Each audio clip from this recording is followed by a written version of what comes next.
So everyone knows by now what's been going on in Missouri between the black girl and the white girl who got into a fight at school, and the black girl who slammed her head to the pavement, causing her to have seizures, and she's, as of this recording, is in critical condition. Okay. The Missouri high school. I read this article in the Daily Mail. I read the entire article about the fight and how it was on social media, right? But that article left a lot to the imagination, and it seemed like it was propagandizing this thing to be a black and white issue. But there's a whole lot more to this than being a black and white issue. See, I have 3 questions, and I have some theoretical answers to these questions concerning that fight. But before I get to that, let's take into account that there's a young lady in the hospital right now fighting for her life. And regardless of her skin color, I wish no ill will. For her parents and her family's sake, I hope she comes out of that. Then there's the young lady who actually was responsible for putting her in that condition, who has since been arrested and may be charged by the Attorney General. This kind of stuff is sad to me. My advice to y'all, for real, if you can, even at the sacrifice of wanting more material things, you need to reconsider this great experiment called public school. Okay? Is it helping our kids or is it harming them? And you all can leave comments in the comment section, because I think I'm going to be monitoring this story. Because like it or not, I made it racial because it will be racial. There's no way someone's going to use racial stereotypes to play into this. And I think the Daily Mail tried to play down the story because they must know some things about this story that may be harmful to both girls that could pertain to race. That's just my theory. I have no proof, so don't come after me, Daily Mail. Okay, so here's the 3 questions I'm going to ask about this situation that the cameras didn't tell, and that this story written up didn't tell. Where were the adults? That's the first one. And the reason that I ask this question is because when kids are gonna fight, there's always that one kid, at least when I was growing up in the 80s and 90s as a kid, that would actually go to the teachers and say A, B, C, and D is about to go down. You may want to go and remedy this situation. Now, let me answer that question, since I promised I would. If by adults we mean the teachers, I can't blame them for not intervening.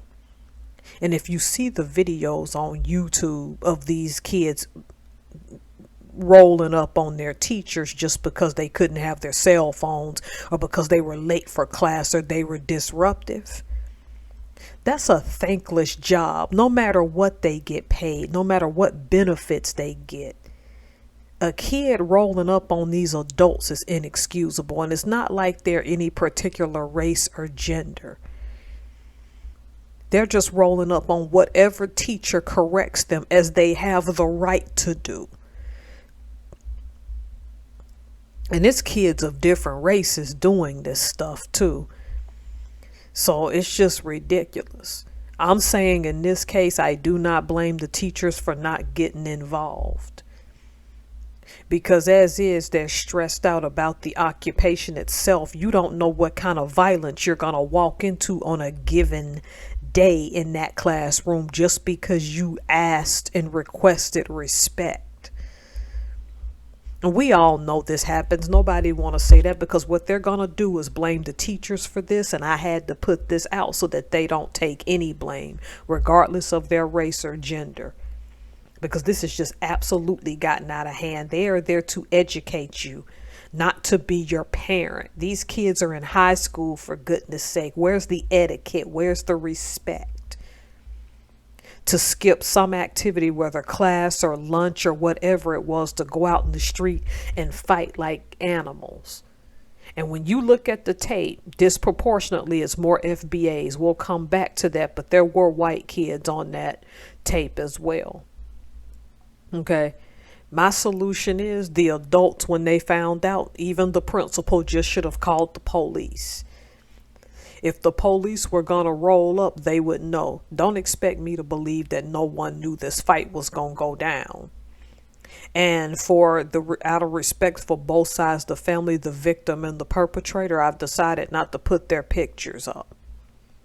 But really, the person who's in the hospital isn't a full victim, because if you see how she was preparing to fight, she showed up for a fight. Did she know she was going to be fighting for her life? No. But she, just like the person who got arrested for the crime, knew what they were doing. Good luck proving premeditation when both of them showed up to fight. But for y'all teachers and principal, kudos to you for staying out of it, because you're in such a lose-lose situation right now. It just made more sense for you to just remain out of it. Still, if somebody had whispered something to you, you should have called the police. Number 2, the people filming. I'm fully on board with all of them being prosecuted. I don't care your skin color, your race, or anything. Because how can you sit there and watch a person's head be pounded against a pavement and do nothing? At that point, when she started having seizures, that should have told y'all something. All of y'all with all those phones, I would be curious. How many of them with phones actually bothered to call 911? Because if somebody's having seizures, it's evident that they were beaten severely. You can't deny someone's humanity because you want to be on social media so bad. Then it goes back to question 1. Why teachers didn't get involved. That's my answer. Should the people who were filming be prosecuted? I say absolutely. Even if they don't serve prison time, they should get some type of probation, some type of community service, something. Because that is the only way you're going to stop this stuff. This has nothing to do with the fact that most of them appeared to be black, so don't come at me with that. You gotta know when you get yourself on tape that you are somewhat responsible for what happens. Y'all should have even pulled the girl off once she started slamming her, and it was evidence that that's what she was doing. I don't care how strong she was, since you chose to be there. Well, we ain't getting it out my behind. You chose to be there. Why didn't you grab that girl off of the other young lady? You chose to be there.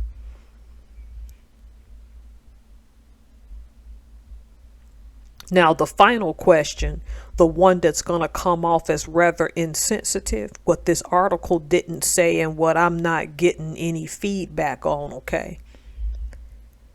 What led to this fight to begin with?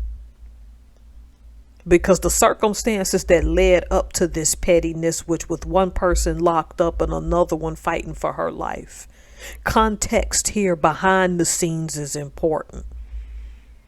Somebody got to start talking. Why did these kids decide to skip school and put themselves on social media and potentially ruin their lives? Because I hate to tell you, depending on what started that fight, old girl that got arrested might get off. Because when you look at that video, the way that it started, neither person was innocent. It's just the woman who's in the hospital is more of a victim because the beating was so severe that she had seizures. And again, I stand and die on that hill. Somebody should have called 911. but you're more interested in taping things than anything. I don't get to deny her humanity just because she's a white child and I'm a black woman, okay?